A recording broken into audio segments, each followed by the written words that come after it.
Donald Trump's transition team is in disarray after being blindsided that Pete Hegseth, his nominee for defense secretary, paid a woman an undisclosed sum of money to settle a sexual assault accusation. Mr. Trump's choice for defense secretary, Pete Hegseth, paid a woman who accused him of sexual assault and had her sign a non-disclosure agreement. Hegseth's attorney saying his client is completely innocent of what he calls a consensual encounter. The Washington Post reporting the woman's friend sent a memo, which NBC News has not seen, to the Trump team this week, alleging Hegseth raped the then 30-year-old conservative group staffer in his room after drinking at a hotel bar. And if you're wondering, wait, Gabe, wasn't Pete Hegseth the guy who threw axes on live TV and almost killed a guy? Yes. That would be the same guy. This was a Fox News exclusive. Fox and Friends co-host Pete Hegseth aiming for accuracy and missing. Who's going to win this battle with the lumberjacks? That's coming up next. What you didn't see on air is what the axe hit, or should we say who? Drum roll, please. West Point marching band drummer Jeff Prosperi got hammered by the axe while the other band members kept drumming. Ouch. The guy who said that women should not be in combat roles. I'm straight up just saying we should not have women in combat roles. It hasn't made us more effective, hasn't made us more lethal, has made fighting more complicated. We've all served with women, and they're great.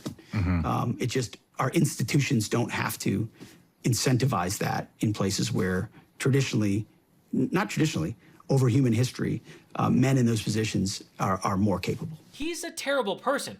While at Princeton, he was the publisher of the Princeton Tory, a conservative student paper where he once published a column arguing that having sex with an unconscious woman is not rape.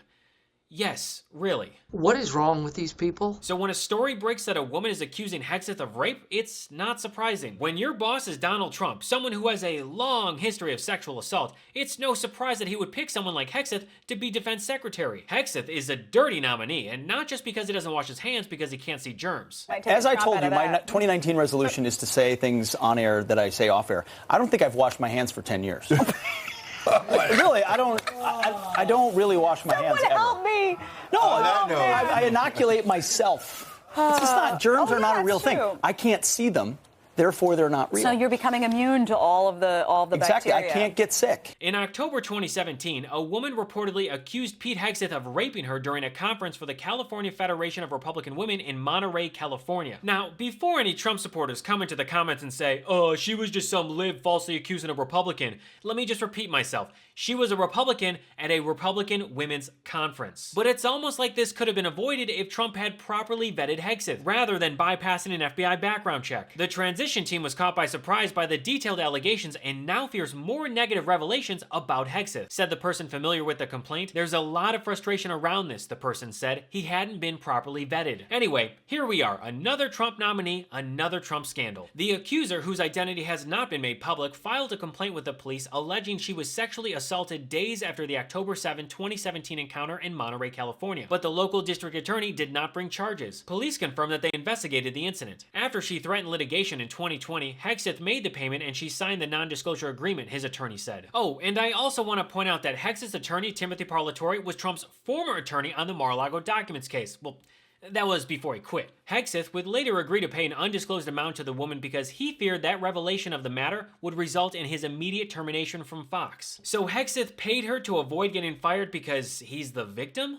Sure, Jan. When asked about the payment, his attorney stated, there's no other skeletons to come out. You sure about that? I feel like that's what someone says right before more skeletons fall out of the closet. A friend of the victim submitted a 4-page memo to Trump's transition team outlining the alleged incident. According to the memo, Jane Doe didn't remember anything until she was in Hegseth's hotel room and then stumbling to find her hotel room. The memo said that her memory of 6 to 9 hours was very hazy and that her husband was searching for her and was relieved when she finally showed up. The following day, the woman returned home and had a moment of hazy memory of being raped the night before and had a panic attack. The woman then went to the emergency room where she received a rape kit examination that was positive for semen. When this story broke, Hegseth's attorney ran to Breitbart News to spin a different narrative. She took advantage of him, she led him, she was by all accounts both video and eyewitnesses, she was sober. He was drunk, she grabbed him, she took him to his room, she's like walking arm in arm with him. And really putting it on, and she gets him into his room. So let me get this straight. According to Hegseth, who is a 6-foot military veteran,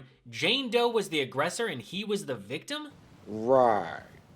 Despite what Hegseth's attorney is trying to spin, the friend of Jane Doe wrote in the memo that she had been in the presence of that woman at various events for 15 years and had never known her to be irresponsible, drunk, or ever of questionable character. As I mentioned earlier, no one should be surprised that Trump's nominee was accused of rape, especially when Hegseth has a very similar resume to Donald Trump. Not only were they both accused of sexual assault, but they also had affairs and multiple marriages. At this point, it's starting to feel less like a coincidence and more like a checkbox on the job application for Trump's nominees. RFK Jr., Matt Gaetz, Elon Musk, the list goes on. Now, despite the fact that Donald Trump wants to appoint a yes man to tear us down, we need to work together to lift each other up. Which reminds me, I want to thank today's sponsor, Uplift Desk.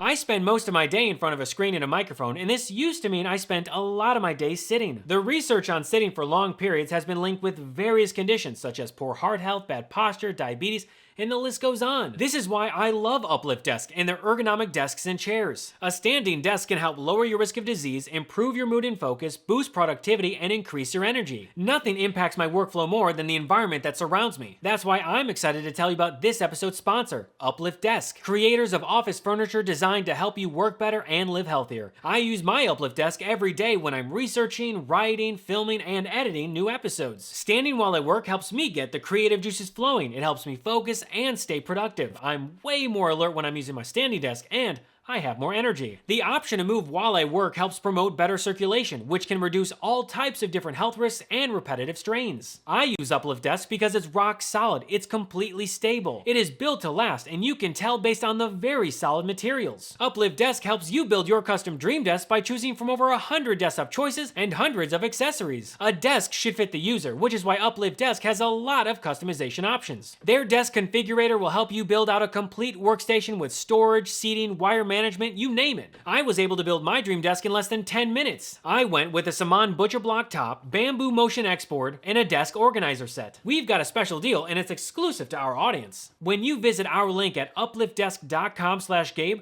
you're gonna get 4 free accessories, free returns with free shipping, and an industry-leading 15-year warranty that covers the entire desk, plus an extra discount off your entire order. That's upliftdesk.com/Gabe for a special offer, and it's only available with our link. Work better, live healthier with Uplift Desk. Hegseth's first marriage ended after he had an affair with a female work colleague, and then his second marriage ended after he had another affair and a child with a producer at Fox News. Hegseth, who has portrayed himself as a defender of traditional family values, narrowed the types of marital breakups that should be prevented from parents with kids to only wanton divorce. Gotta love the party of family values. You're a man of faith, you're a man of God, you're a man of family. With some of these nominees, Gaetz, Hegseth, RFK Jr., I wonder, does it matter anymore for Republicans to think of leaders as people who are moral in their personal lives? Is that still important to the Republican Party? Sure, it's an important issue for anyone in leadership. This is what I'll say about the nominees that the president has put forward, is that they are persons who will shake up the status quo. And I think what the American people have believe and what they've delivered with the mandate in this election is a demand that we shake up the status quo. It's not working for the American people. So use the term in the opening about how these are disruptors. They are. I think that's by design. Any president has the right to name their own cabinet, to nominate persons that they think will fulfill their agenda. And the people that are on this list will do that. Beyond his sexual assault and affairs, Hegseth is a dangerous nominee for many reasons. He enthusiastically embraced Trump's baseless claims of election fraud and cheered on the Stop the Steal rally on January 6th. Right now, the crowd is starting to walk in. They just opened the doors. You're actually going to look at the first few folks that will be coming in. They've been waiting for hours, morning for hours.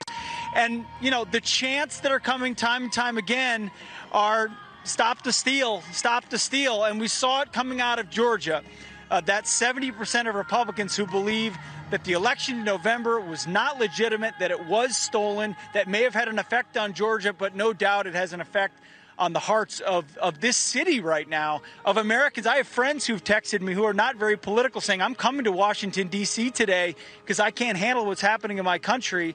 I think it's not an understatement to say we're in a constitutional tinderbox right now with people on both sides believing there's legitimacy and illegitimacy based on things they feel in their heart and love of their country. Donald Trump will articulate a lot of that today from the stage. He'll have thousands of supporters here and dozens of senators and congressmen on the House of Representatives objecting with that long debate that will go on and on. Will the rally go on longer and longer? We'll see. There were arrests last night. Will there be contention tonight?